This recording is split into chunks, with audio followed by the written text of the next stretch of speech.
great to see people from all around the world joining us today, showing up for this talk by a featured speaker who's actually a colleague of mine at the University of Nebraska-Lincoln. Dr. Taylor Ruth is a faculty member in the Department of Agricultural Leadership, Education, and Communication. Taylor will have about 20 minutes for her talk, and then we'll have 10 minutes devoted to question and answers following that. So with that, Taylor, I'll turn it over to you. Okay, thanks, Nathan. Thank you for joining me today. I know there's a lot of things you could be doing on a Saturday, but I'm really excited that all of us are here today to talk about science communication because it is one of my favorite things. As Nathan was saying, I am an assistant professor of agricultural and environmental sciences communication here at the University of Nebraska-Lincoln, and we are going to be answering this question of, is ignorance truly bliss when it comes to science? Spoiler alert, it's no. But what really inspired this presentation today was research I was doing when I was still at the University of Florida, looking at consumer acceptance of biotechnology to combat citrus greening. For those of you who aren't familiar with it, that's fine. We're here in the Midwest. There's not a whole lot of citrus. But this is a bacterial disease that is just devastating the citrus industry. Right now, there's no cost-effective treatment or prevention for this. So they're doing a lot of research about different biotechnology application.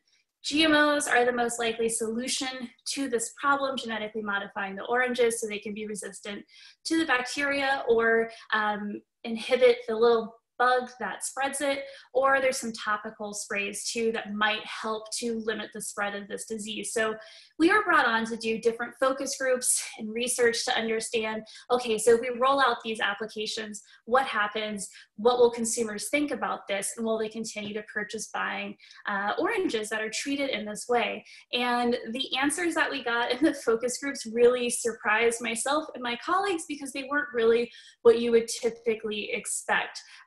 Two of those quotes are right here. One person told us when we were talking about a topical spray to combat this disease was, from all the things that are sprayed, no one ever tells you what they're sprayed with. What does it matter if it's one more thing? We'll never know about it anyways. Then another person said, do people really need to know how these oranges are treated for us to purchase it? Now, this goes against everything that we know when it comes to risk communication, because we're supposed to be transparent and communicating with the public. But people in our focus groups were saying, hey, I don't really need to know, just let me go on my merry way, everything will be fine.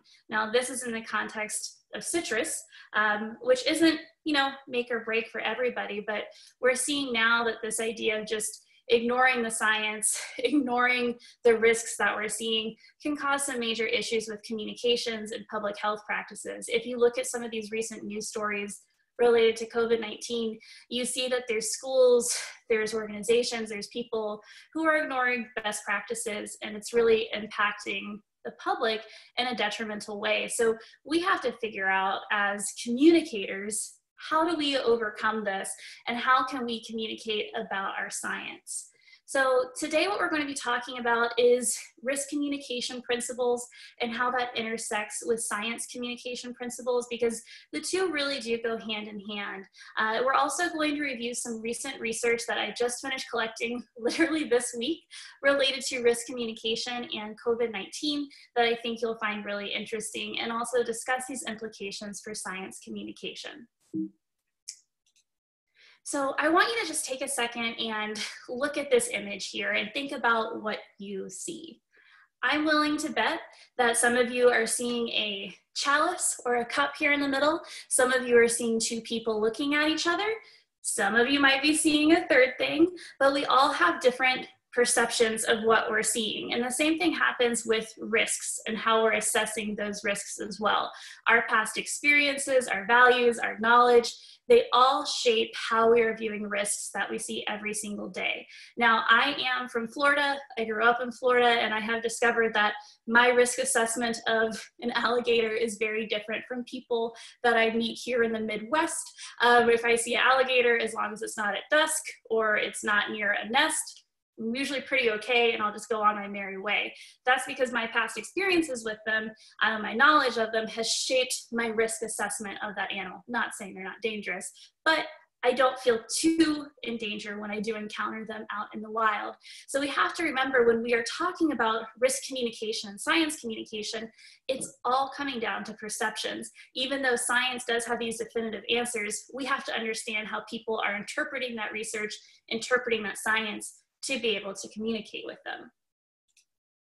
So when we're breaking down risk communication today, there's so much literature and so much information out there about it, but 3 things we're going to be focusing on is trust, emotions, and information, and how that all shapes how we communicate about risk, especially in the context of science.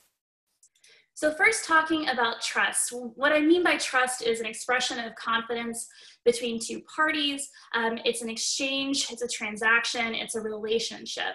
And it's built on 3 different elements. So we're talking about, is this person or this organization, are they being fair? Are they being impartial? Are they competent? Can they actually perform a task, make decisions?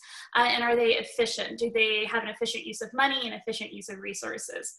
We hear a lot of talk now about erosion of trust in the media. I think a lot of that comes from people not necessarily thinking the news is being fair or impartial anymore, which is fair assessments. People maybe don't trust the government quite as much anymore because they don't think they are performing their tasks correctly, or maybe they're not managing their resources correctly either.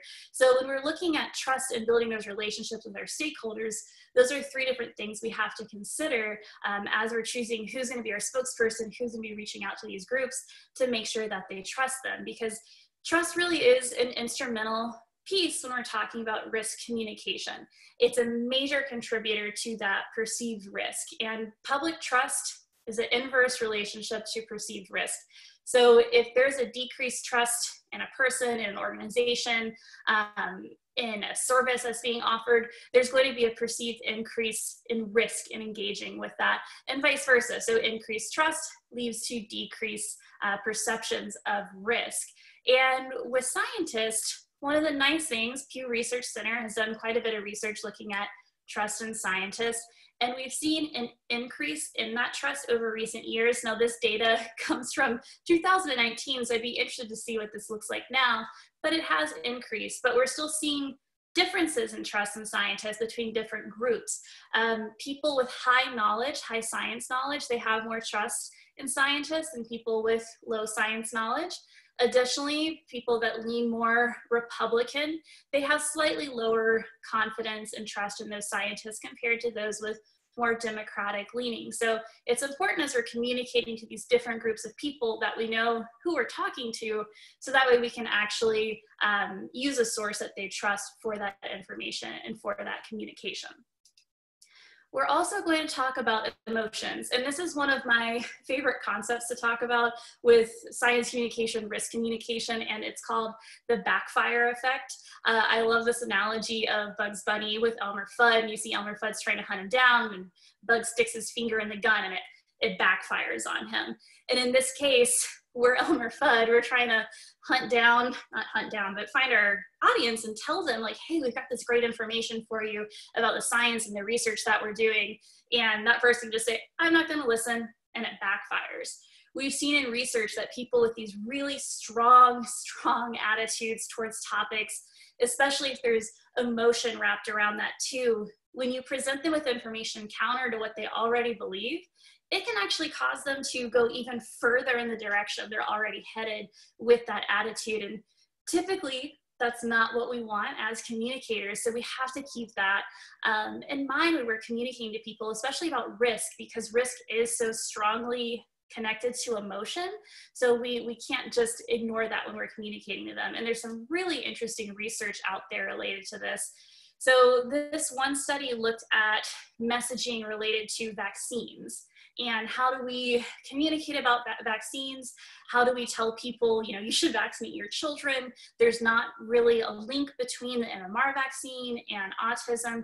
So this group of researchers, they tested different messages, imagery, and narratives to see how that impacted intent to vaccinate children out of this group of parents here in the US.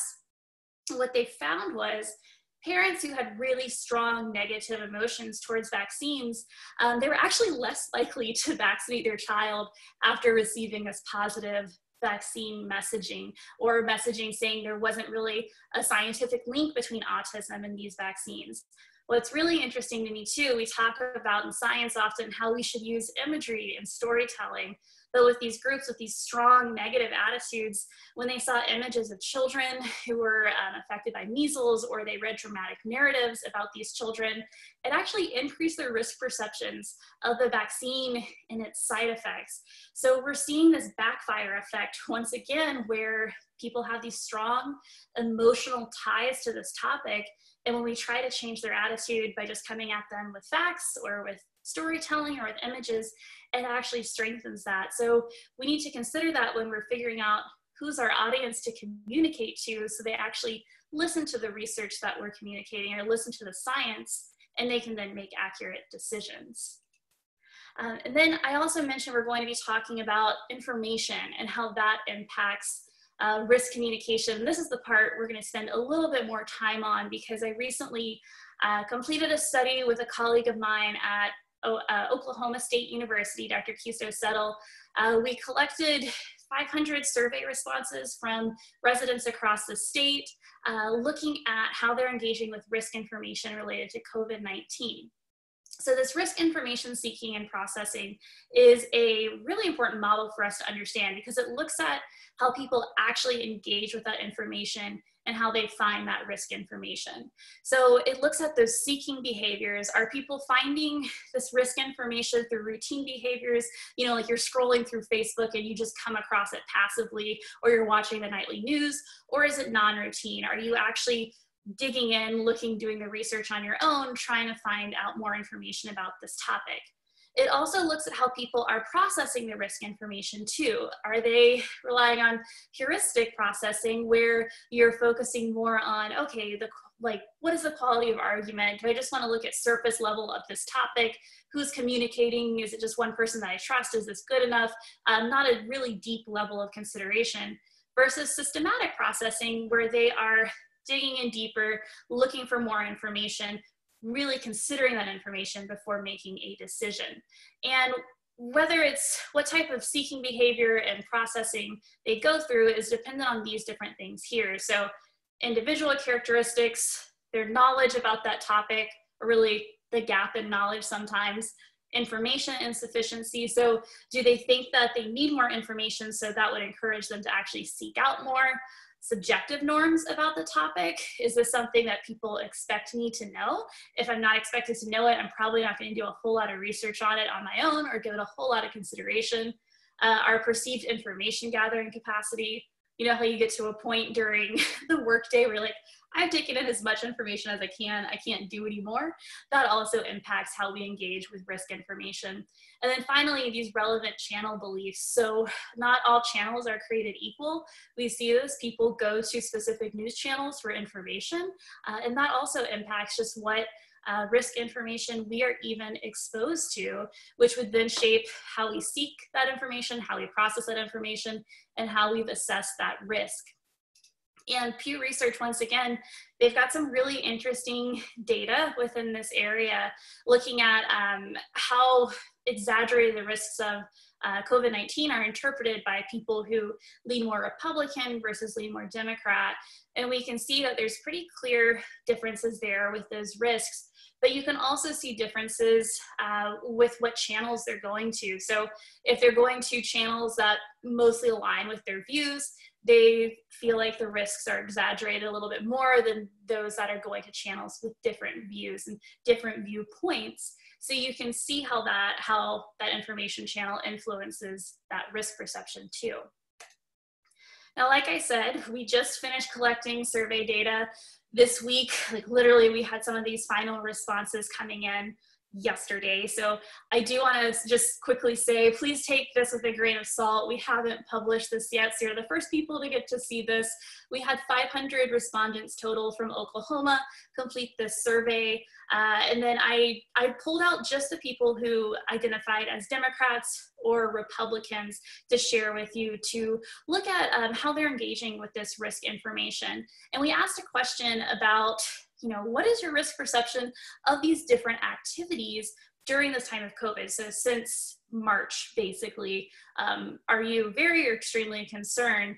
And you can see across the board, Democrats were more concerned about these different ways to get food during this time. But you can see the biggest difference here is eating at restaurants, with Democrats, a larger portion of them being more concerned. So we're seeing this difference in risk perceptions across these two different political groups.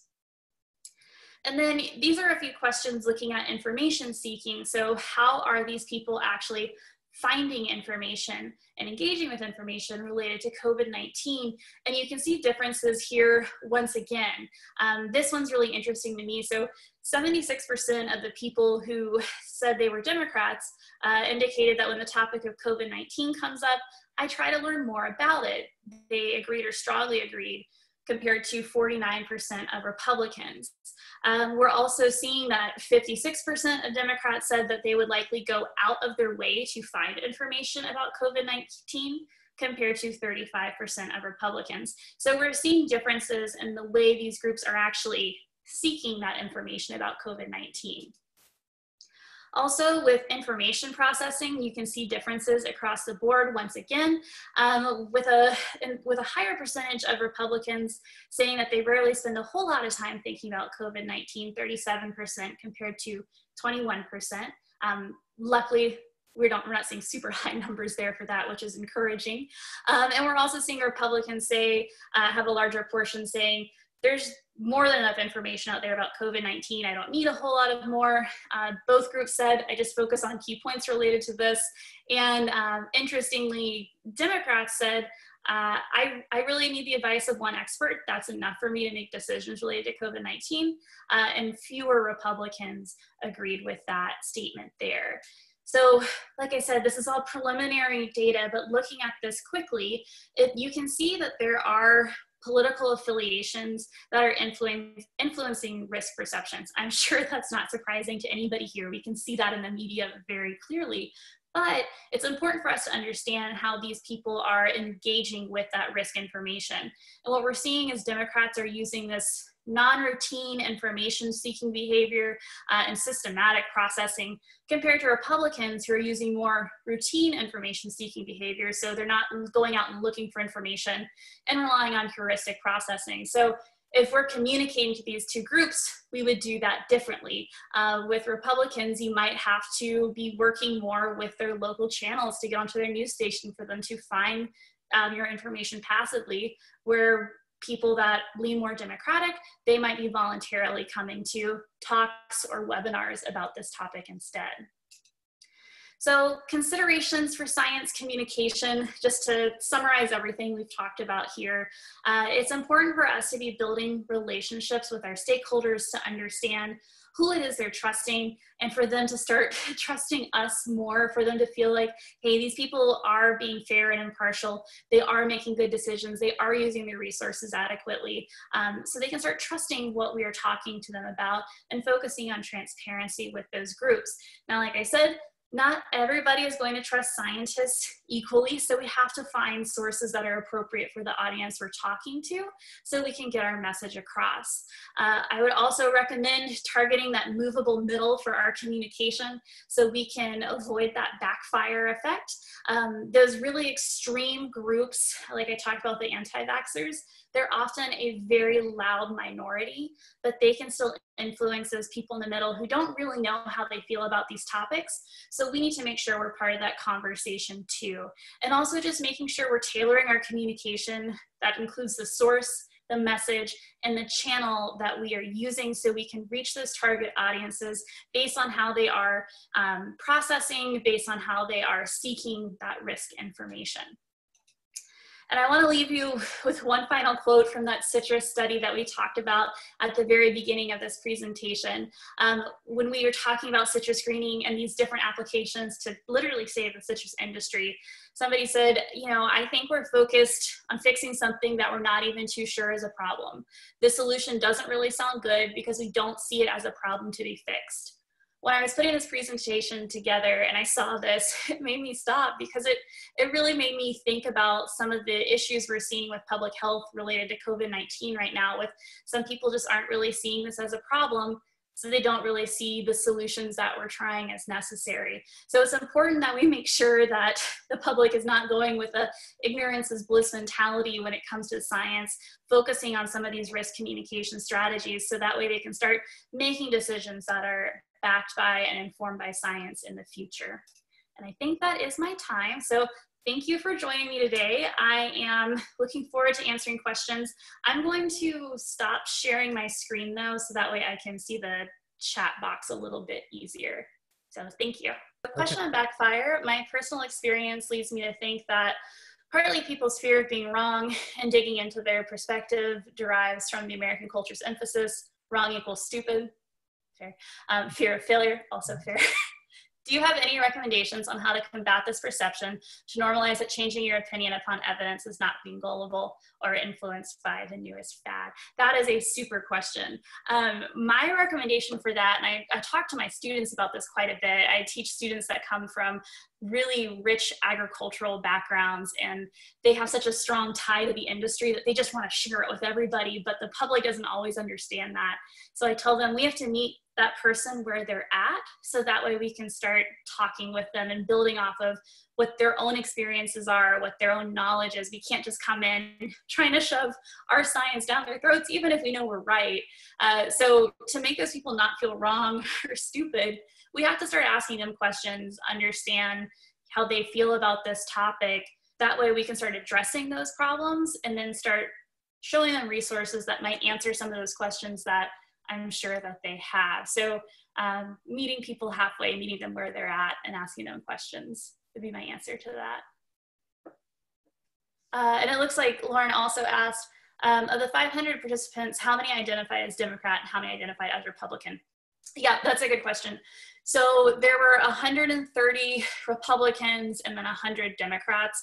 And we had people who were independent or just didn't answer as well. I just pulled out those two groups specifically. And like I said, we just finished data collection, so take all of that with a grain of salt. And it was in Oklahoma too, for context, because I think that's important. So Erica asked, have you examined whether those behaviors with that are not following the best science, anti-vaxxers, for example, are more open to changing behaviors if scientists, physicians approach with more listening, addressing concerns, transparency, versus just presenting a singular option that might undermine credibility later with other facts, for example, with masks? I'm trying to read through and process the question. So I have not personally done any research with that myself, but I do think it is, like I talked about earlier, it's so important to listen to how people are feeling about this, what caused them to have these concerns in the first place. A lot of the times we have similar concerns about things, and we've just come to different conclusions because we've been exposed to different sources of information or for whatever reason. When you talk about acknowledging adverse events, but discussing how one action has a lot more. Y'all have complex questions. I like these. It just takes me a little bit of time to how one action has a lot more problem or outcome. I think transparency is also, you touched on that too. We have to be transparent. We can't say that something's going to be 100% foolproof and then come back and say that was an overestimation, because that starts to erode trust. So it is important to be transparent and to talk about those limitations that we might have with some of the science that we're doing. I hope that answered that question. I'd be happy to chat with you afterwards too. Has there been any research on trusted information sources for liberals versus Republicans? Yeah, there has. So I have a paper that I presented at a conference this past spring looking at sources that Republicans and Democrats used for media mostly. And of course, there were differences there with Republicans. Republicans were really just going to Fox News, where Democrats were going to CNN, MSNBC, NPR. So Democrats are actually going to a lot more and a lot of different sources compared to Republicans. We're a lot stronger, a bigger base going to Fox News, which is really not super surprising, but interesting to see just the number of sources these different groups were using to find information. How can you convince anyone that their ignorant nowadays, since people consuming news in a different information bubble think that they have the real knowledge and the outsiders are the one who are uninformed. That's like $1 million question. So Kevin Folta, I think he was one of the keynote speakers for this conference last year.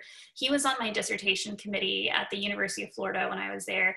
And he actually had me read a hostage negotiation book for it, which I know sounds kind of crazy, but he said a lot of these tactics that they use in hostage negotiation, asking questions, finding common grounds, having that person that you're talking to reach a conclusion on their own where you're not forcing them to see your way, but having them find that answer themselves, was actually really insightful. I can't remember the name of the book, but I would recommend approaching it in that way, where you're not trying to convince somebody they're ignorant, but you're asking them probing questions where they're going to eventually realize, hey, maybe I might not be right about this, if they start to see flaws within their logic. Let's see. So how can we counter false dilemmas effectively without invoking the backfire effect? Yeah, that vaccine study I talked about, I was reading through it and I read the recommendations because I had that same question, and it just said, hey, we need to do more research on this. And that's what I'll stand behind. There's a lot of funding for applied and basic science, which is super needed, but there has to be this social science research and communication research for us to really answer that question. For me, just for my personal opinion, what I found, sometimes it's just not worth it to try to change the minds of those people that have such strong opinions as it is. It's a lot of energy that would go into it when you have this large group of people who are maybe undecided, and your energy would be better served put there. Let's see. Fine line between uncertainty and overstated positions. Both are being used to interfere with science communication. I would agree with that. I think, just kind of going off on a separate tangent, science literacy is such a critical thing for us right now. I know our science teachers, our STEM educators, they are doing such important work, so that way hopefully the public in the future can understand the difference between uncertainty and overstated solutions to problems too.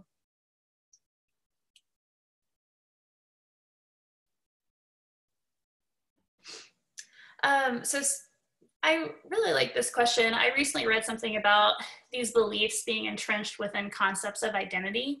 So how do you approach so you're not threatening the identity or group identification of that person? And I think that's a really important question too. I know I keep saying that, but I love this group. I'm so excited. Because we can't go in and we can't be attacking people and saying, hey, everything you've ever learned is wrong. It needs to be conversational. You need to figure out what the motivations are of this person and touch on those motivations. I talk about, with agricultural communications a lot of the time, we'll be talking about one thing, saying, hey, GMOs are safe, they're fine, they're not gonna hurt you. And people talking back are saying, well, no, I'm worried about the environmental effects of this, but we're not listening to those people. So we have to listen and we have to understand what their concerns are, so that way we can address those.